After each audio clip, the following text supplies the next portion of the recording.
بسم الله الرحمن الرحيم. مدحوينياش الدولة حبناها كأه دولة فدرالك الصومالية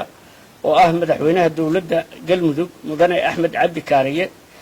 مدحوينها الدولة هرشبيل مدني محمد عبد واري مدحوينها الدولة بونتلان مدني سعيد عبد الله الدني مدحوينها الدولة كوفور قلبيد مدني عبد العزيز حسن محمد لفتقرين مدحوينها الدولة جبلان مدني أحمد محمد إسلام ayaa waxay shir madaxeed wada tashi ah isugu yimaadeen magaalada madaxda galmudug ee dhuusamareeb shirka ayaa si rasmi ah u furmay 12 bisha luulyo socdayna ilaa iyo 12 luulyo 2020 ugu horeyn shirku wuxuu uga mahad celinayaa dawladda iyo shacabka galmudug soo dhaweynta iyo martigelinta shirka wada tashiga dawladaha xubnaha ka ah dawladda federaalka madaxda dawladaha ayaa ka wada hadlay xoojinta iskaashiga dawladaha xubnaha ka ah dawladda federaalka ee dhinacyada siyaasadda amniga dhaqaalaha iyo xoojinta geedi socodka dhismaha dawladnimada Soomaaliya dood iyo wada xaajood dheer oo shirku ka yeeshay arrimaha siyaasadda dalka Soomaaliya gaar ahaan doorashooyinka hay'adaha dawladda federaalka ee Soomaaliya ayaa waxa ka soo baxay in la xoojiyo iskaashiga dawladaha xubnaha ka ah dawladda federaalka ee Soomaaliya ee dhinacyada siyaasadda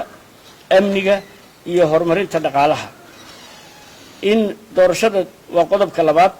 in doorashada dawladda federaalka ee Soomaaliya ee 2020 ay ku dhacdo waqtigeedii aysan imaan wax muddo kordhin xileed ah sida ay sheegtay gudoomiyaha guddiga doorashooyinka dalka kama dhici karto doorasho hal qof iyo hal cod ah oo waqtigeedu ku dhacda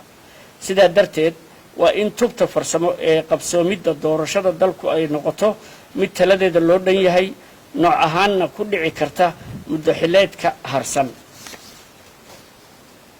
shirku wuxuu ku baaqayaa in madaxweynaha dawladda federaalka ee Soomaaliya iyo ra'iisul wasaaraha iyo madaxweynayaasha dawladaha xubnaha ka ah federaalku ay shir wada tashi ah isugu yimaadaan si ay uga wada arrinsadaan tubta farsamo ee qabsoomidda doorashooyinka dalka ee 2020 shirku wuxuu ku baaqayaa in shirka wada tashiga dawladda federaalka iyo dawladaha xubnaha ka ah uu ka dhaco magaalada dhuusamareeb ee caasimadda galmudug shirku wuxuu u mahad celinayaa taageerada beesha caalamku u mahad celinayaa taageeradeeda ay la garab taagan tahay dhismaha dawladnimada Soomaaliya waad mahadsantihiin